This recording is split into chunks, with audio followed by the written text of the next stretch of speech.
Oke, baik. Bismillahirrahmanirrahim. Assalamualaikum warahmatullahi wabarakatuh. Bagaimana kabarnya hari ini? Sehat ya? Baik. Puasanya masih penuh? Penuh. 2 hari yang lalu, hari Senin dan Selasa, kita sudah membahas tentang perang apa? Perang Uhud dan perang Badar. Sudah tahu bagaimana kronologinya? Sudah paham? Nah, dari Uhud dan Badar, kita akan beralih pada perang Khandaq. Dan perang Khandaq itu terjadi karena Uhud dan Badar. Kenapa wahyu itu bisa terjadi? Orang Yahudi itu kemarin kalau diterangkan, ya Yahudi itu kan pinginnya bagaimana caranya membasmi kaum muslimin dan membunuh Nabi Muhammad, betul? Tapi apa yang terjadi? Yang terjadi adalah Islam semakin besar. Semua perang yang dimenangkan oleh umat Islam. Kira-kira perasaannya Yahudi bagaimana? Mangkel. Bagaimana perasaannya Yahudi kira-kira? Kecewa. Kenapa bisa kalah? Maka orang Yahudi waktu itu dari Bani Nadir memutar otak. Sekali lagi teman-teman, di Madinah itu ada segolongan kelompok Yahudi. Dia itu yang pertama Bani Nadir, yang satu Bani Quraidah. Yang Bani Quraidah masih tetap mempunyai perjanjian dengan Nabi, masih berada di kota Madinah. Sedangkan Bani Nadir keluar dari Madinah. Sehingga Yahudi Bani Nadir itu tadi mempunyai rasa tidak enak, tidak nyaman, kepingin yang namanya umat Islam dihapuskan dari bumi pertiwi bersama Rasulullah. Begitu ya, bukan pertiwi Indonesia, pertiwinya sana. Nah, oleh karena itu Bani Nadir itu kemudian memilih 20 orang pemuda yang dia mempunyai kemampuan untuk berkoalisi. Apa itu berkoalisi? SMA? Bekerja sama.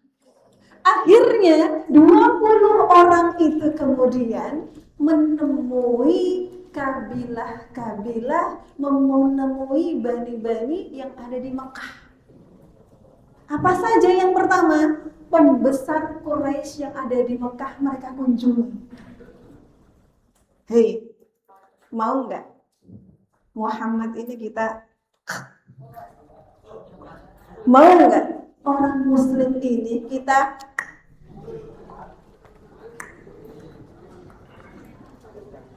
Dengan iming-iming apa? Nanti kalian saya lindungi, kata Bani Nadir. Mari kita bersama-sama menebus kekalahan kita di Uhud dan di Badar. Umat Muslim waktu itu jumlahnya ada 3.000 saja. 3.000 saja. Itu sudah dengan perjuangan. Kemudian setelah ke pembesar Quraisy tadi, kemudian pindahlah ke Bani yang namanya Bani Ghatafan. Di Bani itu mereka mau untuk berkoalisi, bergabung. Kemudian mereka juga ke kabilah di Jazirah Arab.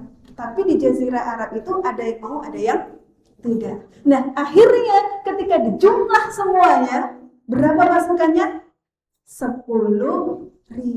Bandingkan 3.000 dengan 10.000. Satu banding berapa? 3,5. 3,25. Ya. Padahal waktu itu di Madinah musimnya musim paceklik. Paceklik itu makanannya sedikit, enggak banyak. Nah, kemudian ketika mereka sudah bergabung menjadi 10.000 itu, ya, kan orang Madinah belum tahu, betul ya? Belum tahu, Madinah itu belum tahu. Akhirnya Nabi kemudian dikasih tahu oleh siapa? Malaikat Jibril. Wahai Muhammad, ini akan ada pasukan dari Mekah ke Madinah dengan jumlah 10.000. Siap-siap. Setelah itu, Nabi Muhammad kemudian mengumpulkan seluruh sahabatnya. Wahai para sahabatku, bagaimana ini? Ini akan ada pasukan yang menyerang kita jumlahnya 10.000. Bagaimana ini? Seluruh sahabat diam. Mikir. Ini kalau kita lawan ostos mastis, kita jauh jumlahnya. Tapi kalau tidak dilawan, umat Islam akan habis. Lalu apa kata Nabi? Ada nggak yang punya ide? Tiba-tiba ada yang angkat tangan. Ya.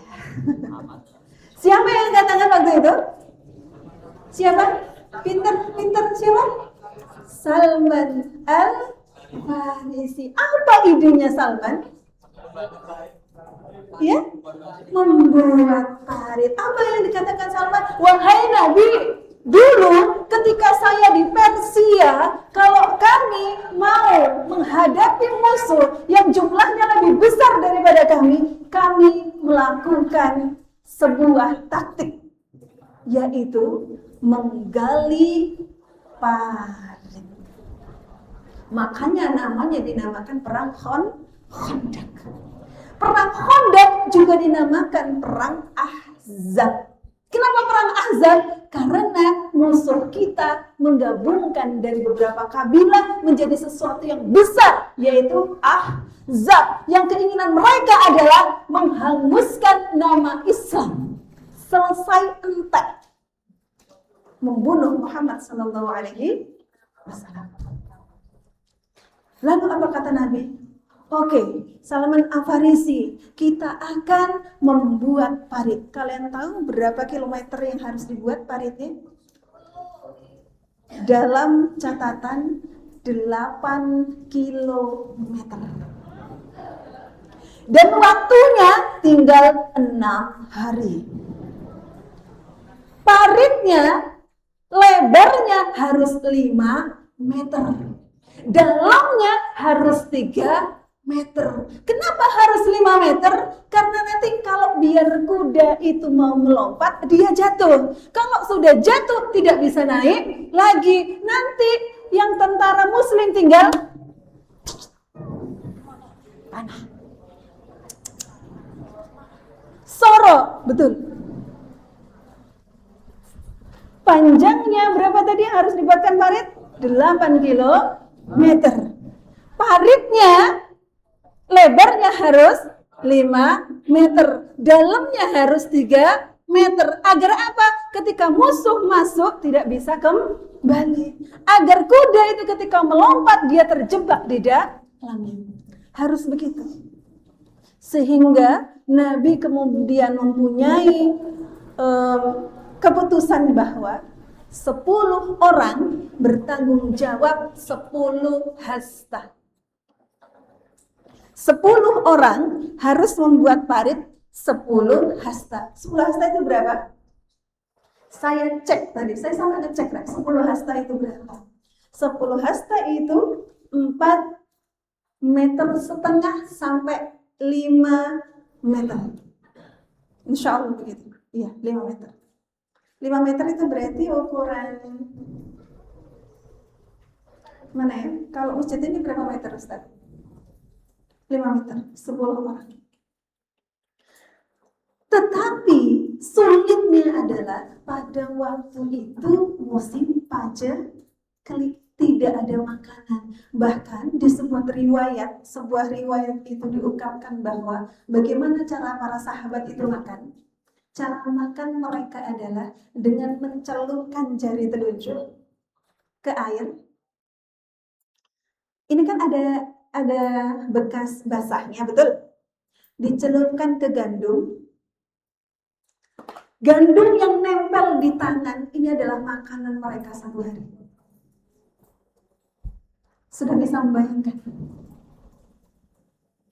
Ya, sudah bisa membayangkan? Laparnya kita sekarang ini, yang kita puasa lapar kemudian ngantuk terus tidur toh, ya, tidak sebanding dengan perjuangannya para sahabat. Ya. 8 kilometer, lebarnya berapa? 5, dalamnya berapa? 3, dalam waktu berapa hari harus selesai? 6. Gak iso Kak. Bagaimana perasaan sahabat saat ini? Kira-kira? Ragu? Bingung? Apa lagi? Bisa nggak ya ini? Tapi yang perlu diketahui bahwa di Madinah itu tanahnya bukan tanah kayak di Bangil. Di sana itu susunan tanahnya adalah berbatu, sehingga tidak bisa pakai cangkul. Menggalinya harus pakai lembing. Tahu lembing? Lembing itu yang dari besi, ya. Terus pucuknya itu yang kenapa harus membelah batu soalnya. Jadi bukan tanah seperti yang ada di belakang masjid kita itu, yang dicangkul enak, bukan begitu. Harus pakai lembing. Ya. Nah, kemudian kita beralih bagaimana para sahabat dan Rasulullah itu menggali parit siang dan malam. Suatu hari ada yang namanya ada yang namanya sahabat yang kemudian tiba-tiba mendekat ke Nabi dengan membukakan bajunya, bilang ke Nabi, "Wahai Nabi, saya lapar." Wahai Nabi, lapar. Sambil membukakan perutnya, yang perutnya itu ada batunya untuk mengganjal. Ada satu batu yang ditaruh di perut, kemudian ditali untuk mengganjal rasa lapar. Nabi di situ tidak marah. Nabi di situ tersenyum dan berganti membukakan bajunya. Lihat, saya ada 2. Jadi ada sahabat ke situ bilang ke Nabi, "Wahai Nabi, saya lapar," dengan membukakan buktinya. Ini loh perut saya ini sampai saya ganjal satu batu. Gitu. Apa yang dilakukan Nabi? Nabi gak marah karena memang saat itu ini paceklik. Gitu ya.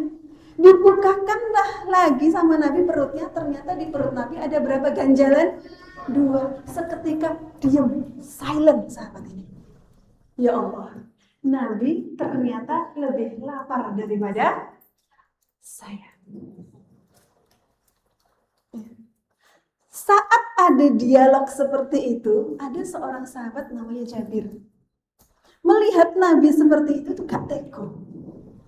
Ada seorang sahabat namanya Jabir, gak tega. Kemudian Jabir pulang sampai ke rumah, tanya kepada istrinya, "Wahai istriku, apakah kita punya makanan?"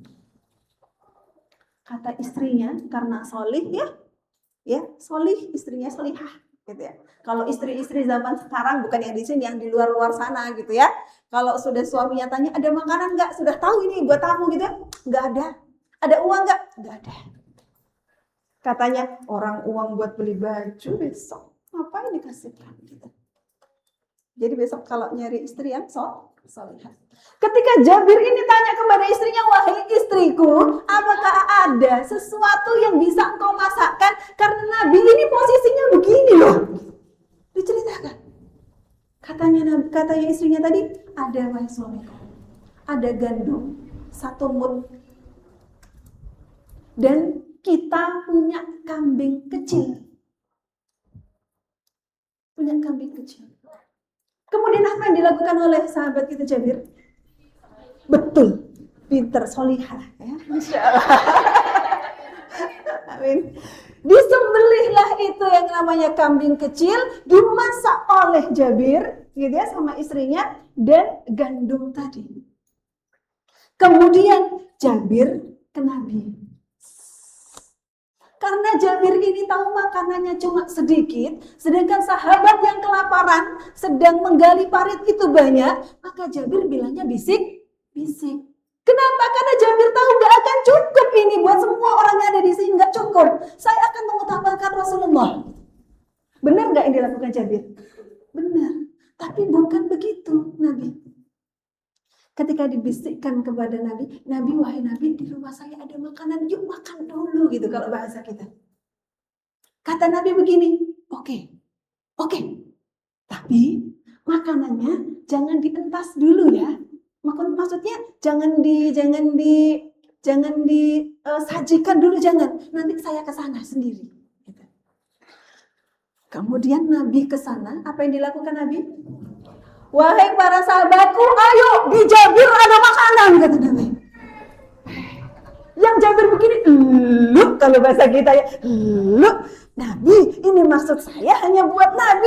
Kok ini kenapa dipanggil semua? Ini gak cukup bagaimana? Nanti saya malu dong sama istri saya ini. Kata Nabi begitu, ayo semuanya, ada rizki di Jabir sedang masak. Ayo kita ke sana ke semua ke sana. Ke rumahnya Jabir. Kira-kira kalau kamu jadi Jabir gitu gimana? Waduh, bingung gitu selanjutnya. Tapi itulah sahabat bagaimana percayanya dengan apa yang dikatakan oleh Rasulullah. Gak ada yang kemudian di tengah jalan Jabir bilang, wahai Nabi, sebenarnya makanannya cuma sedikit, hanya untuk engkau saja, yang lain bagaimana? Jabir gak begitu. Oke, gitu ya Jabir. Oke. Sudah paham suasananya? Oke. Datanglah ke rumah Jabir, kemudian Nabi masuk ke rumahnya. Dibagilah itu sama Nabi yang bagi. Ini Nabi yang bagi. Nabi satu-satu kata Nabi, oke, jangan serondol-serondolan ya. Ayo teratur, majunya teratur, makan. Apakah Nabi sudah makan saat itu? Belum. Yang paling lapar siapa? Nabi. Inilah pemimpin. Ini pemimpin. Yang didahulukan adalah umatnya. Padahal suguhan ini untuk siapa? Rasulullah. Tapi Rasulullah tidak makan dulu sebelum yang lain kenyang. Satu-satu sahabatnya dilayani, satu-satu dilayani, sampai Nabi sendiri pun makan, kenyang, dan inilah mukjizat yang Allah turunkan, makanannya masih tersisa banyak. Ini mukjizat. Sampai Jabir itu cerita, wallahi saya melihat Nabi sudah membagikan semua kepada para sahabatnya, dan ketika mereka pulang, makanan di rumah saya masih bisa saya bagikan kepada orang lain. Keren. Siapa yang keren? Allah. Siapa yang keren? Bukan Jabir. Siapa yang keren? Allah. Begitu ya? Nah ini, mukjizat ketika penggalian parit. Ada lagi, saat ada satu sahabat yang kemudian menggali parit, sahabat itu menemui ada sebongkah batu yang sangat besar, yang itu kemudian menjadikan penggalian itu tersendat. Gak jalan. Besar. Lah, saat itu kemudian laporlah ke Nabi, wahai Nabi, ini ada batu yang besar. Bagaimana ini? Kata Nabi, mana? Set, dilihat. Oh iya. Satu pukulan oleh Nabi, bismillahirrahmanirrahim, dipukul. Set, terbelahlah itu batu. Dipukul lagi sama Nabi. Bup, terbelah lagi. Pukulan yang ketiga, bup, hancur. Mukjizat. Nah, teman-teman, pada saat genting seperti itu, waktunya sudah semakin pendek. Kalian tahu? orang Yahudi Bani Quraidah yang tadi itu tahu ya? Bani Quraidah tadi kan ada dua, ada Bani Nadir, ada Bani Quraidah. Yang Nadir tadi itu meminta orang-orang untuk menyerang, paham? Nah, yang Bani Quraidah kan ada di Madinah nih. Bani Quraidah ini, Masya Allah, memang Yahudi ya, memang Yahudi. Mereka itu ono ae carane untuk tidak ingin membantu membuat parit. Bahkan ada orang-orang mukmin, orang Islam yang imannya lemah, ada aja alasannya. Wahai Nabi, bilang, wahai Nabi, saya kan punya istri di rumah, saya izin pulang dulu ya. Saya izin pulang dulu. Kan tugas suami adalah ini, menjaga istri dan anaknya. Pulang. Ada lagi yang izin, wahai Nabi, saya kan punya anak di rumah, ya. Beberapa hari ini saya nggak kunjungin, saya tak pulang dulu ya, begitu. Nah ini ciri orang-orang sampai sekarang pun ada seperti itu. Penuh dengan alasan ketika diberikan tanggung jawab. Ya kayak ini tadi. Ya. Sudah salah, nyari dalil pula. Sudah tahu salah yang apa yang dilakukan, kok bisa? Wong Nabi saja itu loh, menggali parit sampai seluruh tubuhnya berdebu, dia ya, kok bisa pulang? Sama kayak zaman sekarang ini, ya. Ketua OSIS-nya angkat-angkat, contoh misalnya ya, ketua OSIS angkat-angkat gak karu-karuan gitu ya. Sampai berpeluh ya, ambulnya sampai kecut dari utara sampai selatan misalnya gitu ya. Yang lain anggotanya Sauki, maaf ya, perutku sakit. Ki, maaf ya, ada keperluan, sudah dijemput. Karena model manusia itu bermacam-macam. Gitu ya. Nah, ini harus diperhatikan. Nah, kemudian saat sudah jadi, ini namanya parit, ya, 6. Berapa tadi ukurannya? Lebarnya 5. Dalamnya 3. Datanglah pasukan koalisi tadi dari Mekah ke Madinah. Apa yang terjadi? Saat datang, mereka langsung kaget. Loh, kok ada parit? Karena Madinah itu bentuknya begini loh. Madinah itu diputari oleh yang namanya perbukitan, diputari oleh yang namanya perkebunan. Nah, yang bisa dilewati jalur yang mudah yaitu jalur tadi itu 8 kilometer. Semuanya dibangun parit. Itu jalur utara. Ya, dibangun parit itu. Nah, ketika mereka semua datang ya di situ, mereka kaget, loh, ini kok ada parit? Terus kayak mana ini perangnya gitu ya? Kayak mana? Nah, kemudian apa yang dilakukan oleh orang-orang Yahudi dan bala tentaranya tadi dan antek-anteknya? Mereka di situ membuat yang namanya perkemahan. Jadi kalau kayak kalian mau khoyam itu ada kemah di situ, perkemahan banyak di situ. Kenapa? Karena kalau maju pun gitu ya tidak bisa. Ketika kuda mau melompat dia jatuh, kemudian dipanahin. Orang mau ke situ pun tidak bisa kembali, dipanahin. Jadi bisa nggak membayangkan posisinya? Posisinya misalnya ini Madinah, ini parit nih yang hitam, seret, umat muslim di sini. Apa lo? Mau ke sini? Apa lo? Nah di sana yang 10.000 orang itu berusaha mencari ada nggak parit yang ukurannya lebih kecil daripada yang 5 meter. Begitu terus umat muslim itu sampai malam jaga bergantian karena mereka terus-terusan ingin masuk ke kota Madinah. Jadi nggak tidur-tidur Nabi sama para sahabat itu nggak tidur-tidur. Nah, akhirnya ada satu kejadian yang membuat Nabi dan para sahabatnya ini merasa bahwa dalam keadaan yang sangat tertekan. Kenapa? Bani Quraidah. Tahu Bani Quraidah gitu ya? Ya. ada seseorang yang dari Yahudi tadi itu datang ke Bani Quraidah. Yang datang ke Bani Quraidah kemudian bilang kepada pemimpin dari Bani Quraidah tadi, bilang, "Hei, kita kan sama Yahudi nih ya," gitu. Karena mereka kan belum masuk Islam ya, belum masuk Islam. Kita kan sama-sama Yahudi, gitu. Kenapa kok kita tidak menjalin kerjasama? Kamu nyerang dari belakang, saya nyerang dari depan. Awalnya pemimpinnya Bani Quraidah ini nggak mau. Saya kan sudah ada perjanjian sama Muhammad, ada perjanjian damai, nggak mau. Tapi terusan dibujuk, dan akhirnya mau. Ya. Sehingga sampailah itu kepada Nabi Muhammad. Sedihlah Nabi Muhammad saat itu. Karena di depan sudah didesak, kemudian yang di belakang juga ikut menyerang. Gitu.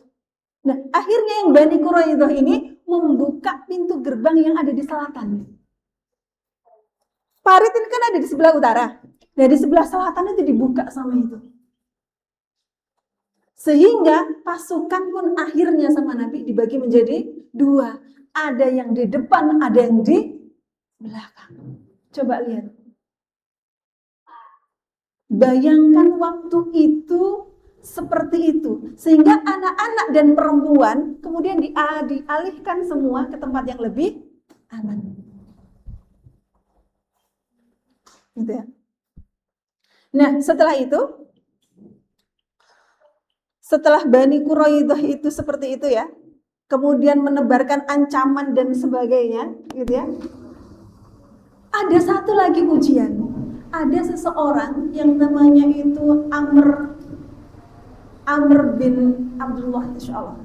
Itu seorang pemuka Yahudi yang dia itu pinter sekali memainkan pedang. Semua orang takut sama dia. Dia berhasil menerobos parit.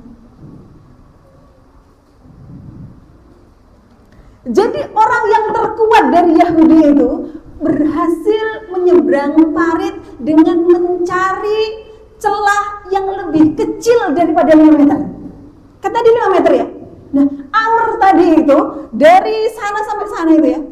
Dia itu nyari bagaimana caranya kuda ini bisa naik, dan dia menemukan satu celah. Akhirnya yang Amr tadi itu masuk ke wilayah Madinah. Satu orang bersama para ante-antenya menghunuskan pedang. "Ayo, siapa yang berani melawan saya?" Itu Amr. Semua sahabat terdiam. Kenapa? Karena para sahabat tahu ini orang yang tidak mudah dikalahkan. Kira-kira siapa yang angkat tangan maju ke depan melawan Amr? Ada yang tahu? Ada yang tahu? Ya. Siapa Mas? Hah? Ali bin Abi Thalib. Tepuk tangan untuk Mas Ali. Siapa yang kemudian maju? Ali bin Abi Thalib. Majulah Ali. Sebelum maju menghadap ke Rasulullah dulu, dipeluklah Ali oleh Rasulullah, karena Nabi pun tahu siapa yang akan dihadapi dan siapa Ali, gitu ya. Dipeluklah Ali oleh Nabi. Kemudian setelah dipeluk, diberikan pedang itu kepada Ali. Iki pakai pedang ini. Kemudian Nabi berdoa kepada Allah, "Ya Allah," berdoa. Setelah itu Ali maju, kemudian berhadap-hadapan dengan siapa? Amr tadi itu. Apa yang dikatakan Amr ke Ali? Dengan wajah ngecenya Ali, dia bilang begini, "Saya tidak mau menumpahkan darah kamu." Apa jawabannya Ali? "Tapi saya ingin menumpahkan darahmu." Amr bilang, "Saya nggak mau menumpahkan keturunan Bani Abi Thalib," katanya. Ali kan bin Abi Thalib, kan? Berarti anaknya Abu Thalib, sepupunya Rasulullah. Amr bilang, saya sambil ngejek gitu, "Saya nggak mau menumpahkan darah Abu Thalib, nggak mau." Katanya. Tapi apa yang dikatakan Ali? "Tapi saya ingin menumpahkan darahmu." Sefek. Gitu. Pertempuran terjadi karena memang waktu itu